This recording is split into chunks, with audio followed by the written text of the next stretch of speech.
Good afternoon guys. आज की हमारी क्लास 11 केमिस्ट्री पार्ट फर्स्ट की रसायन विज्ञान की कुछ मूल अवधारणाएं का दूसरा लेक्चर है। आज के इस लेक्चर में हम द्रव्य के गुणधर्म और उनके मापन के बारे में पढ़ेंगे। तो हेडिंग है हमारी पहली, द्रव्य के गुणधर्म। देखिए, द्रव्य का जो गुणधर्म होता है उसको दो भागों में वर्गीकृत किया गया है। पहला है भौतिक गुणधर्म, जिसको हम कहते हैं भौतिक गुणधर्म, और दूसरा हमारा है रासायनिक गुणधर्म।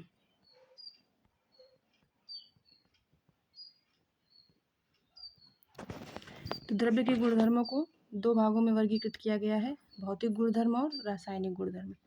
भौतिक गुणधर्म के अंतर्गत ऐसे गुणधर्म आते हैं जिनसे पदार्थ की पहचान अर्थात संघटन को बिना परिवर्तित किए देखा अथवा मापा जा सकता है, वह भौतिक गुणधर्म कहलाते हैं। जैसे आपका हो गया रंग, किसी वस्तु का रंग हो गया, गंध हो गया, गलनांक,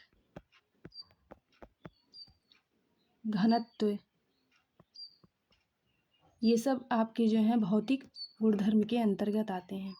और पदार्थ के ऐसे गुणधर्म जिनको देखने अथवा मापने के लिए पदार्थ में रासायनिक परिवर्तनों का होना आवश्यक होता है, वह हमारे रासायनिक गुणधर्म कहलाते हैं।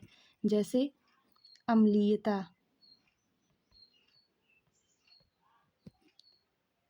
क्षारीयता,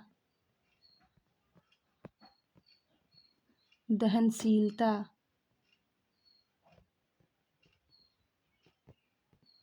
तो ये सब हमारे जो हैं रासायनिक गुणधर्म के थ्रू आते हैं। तो पहले हम पढ़ेंगे भौतिक गुणधर्म के थ्रू। तो इसमें हमारी पहली हेडिंग है द्रव्यमान। द्रव्यमान जिसे हम मास कहते हैं और इसको हम स्मॉल m से प्रदर्शित करते हैं। किसी वस्तु में उपस्थित पदार्थ की जो मात्रा होती है वह द्रव्यमान कहलाती है। एसआई पद्धति में इसका जो मात्रक होता है वो किलोग्राम होता है। देखिए, द्रव्यमान से ही रिलेटेड एक भार भी है। भार क्या होता है? जो पृथ्वी किसी वस्तु को जितने बल द्वारा अपनी ओर आकर्षित करती है वो भार कहलाती है। भार को हम W से प्रदर्शित करते हैं और W बराबर आपने फार्मूला पढ़ा होगा mg। इसका जो मात्रक होता है वह न्यूटन या किलोग्राम मीटर पर सेकंड स्क्वायर होता है। द्रव्यमान और भार में थोड़ा सा डिफरेंस है। द्रव्यमान जो होता है वह किसी पदार्थ की मात्रा को व्यक्त करता है, लेकिन जो भार होता है वह उस पदार्थ पर लगने वाले गुरुत्वाकर्षण बल का मापन करता है। समान परिस्थितियों में दोनों का परिमाण तो रिजल्ट तो समान निकलता है, परंतु यदि गुरुत्वीय बल परिवर्तित होता है अर्थात स्थान परिवर्तन होता है, तब पदार्थ का भार परिवर्तित हो सकता है, लेकिन उसके द्रव्यमान में कोई परिवर्तन नहीं आता। दूसरा है हमारा आयतन, जिसे हम वॉल्यूम कहते हैं और इसको कैपिटल V से हम प्रदर्शित करते हैं। आयतन क्या होता है?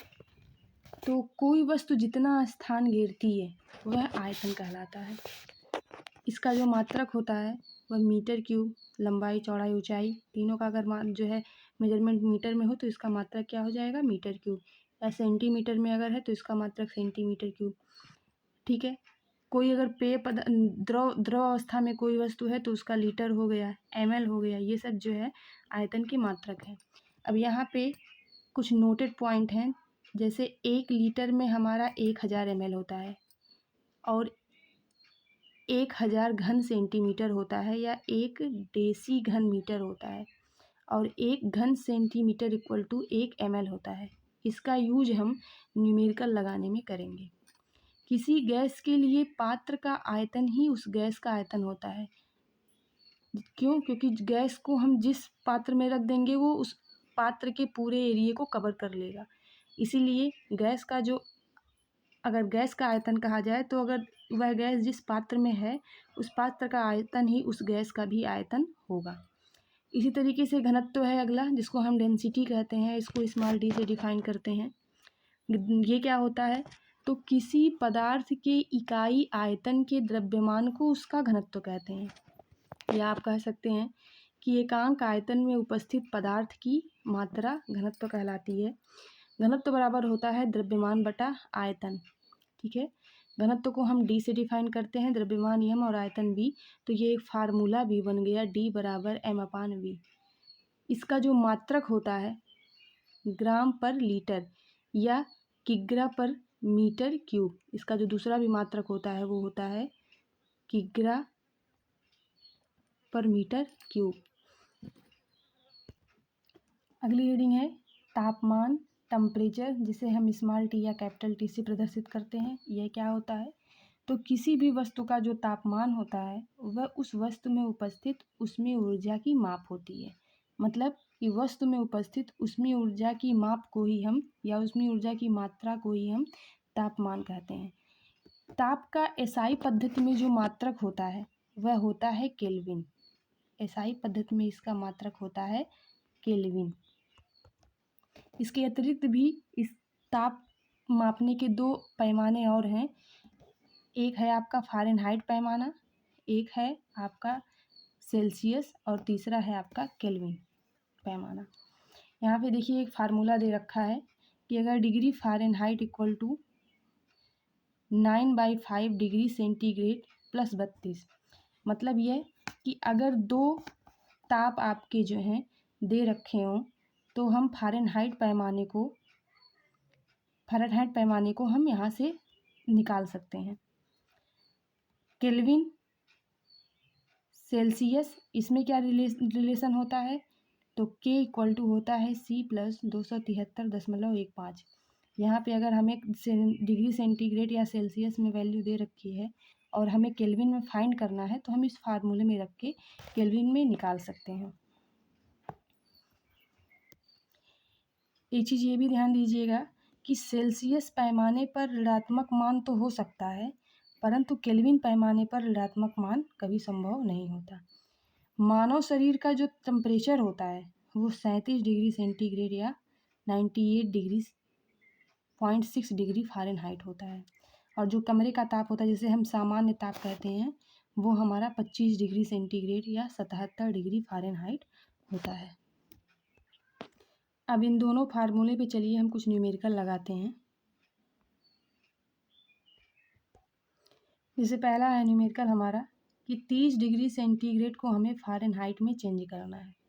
तो अभी फार्मूला आपने लिखा था कि अगर डिग्री सेंटीग्रेड में कोई वैल्यू दे रखी हो और उसको हमें फ़ारेनहाइट में चेंज करना हो तो हम ये वाला फार्मूला लगाते हैं, F equal to 9/5 C plus 32।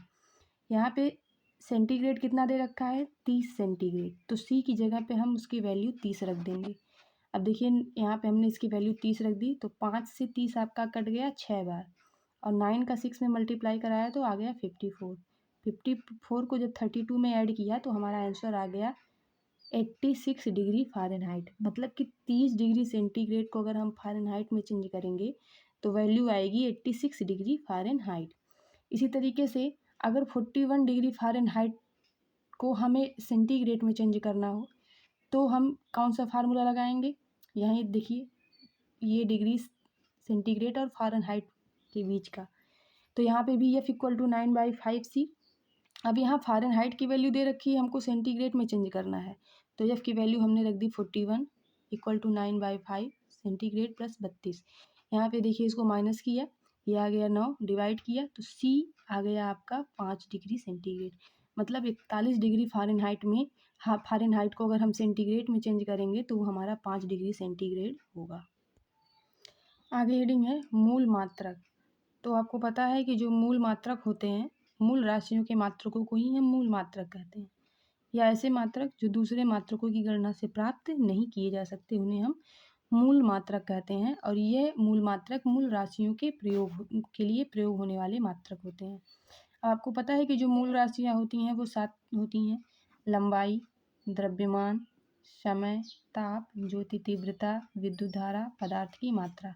लंबाई को हम स्मॉल l से डिफाइन करते हैं, द्रव्यमान को स्मॉल m से डिफाइन करते हैं, समय को स्मॉल t से, ताप को कैपिटल T से, ज्योति तीव्रता को हम IY से करते हैं, विद्युत धारा को Y से करते हैं, और पदार्थ की मात्रा को हम स्मॉल n से डिनोट करते हैं। लंबाई का मात्रक इसका मूल मात्रक जो है वो है मीटर, जिसको हम एम लिखते हैं। द्रव्यमान का मूल मात्रक है किलोग्राम, जिसको हम केजी से डिफाइन करते हैं। समय का मात्रक है सेकेंड, सेक। ताप का मात्रक है केल्विन, जिसे हम के से डिफाइन करते हैं। ज्योति तीव्रता का मात्रक है कैंडेला, जिसे हम सीडी से डिफाइन करते हैं।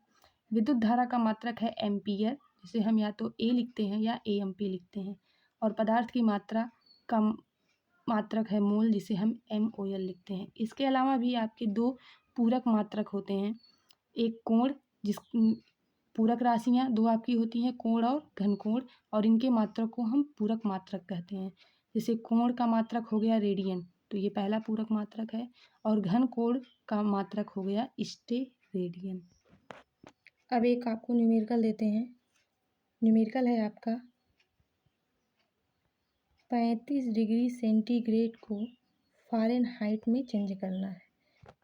इसे चेंज करके इसका आंसर आप कमेंट बॉक्स में भेज दीजिएगा। धन्यवाद।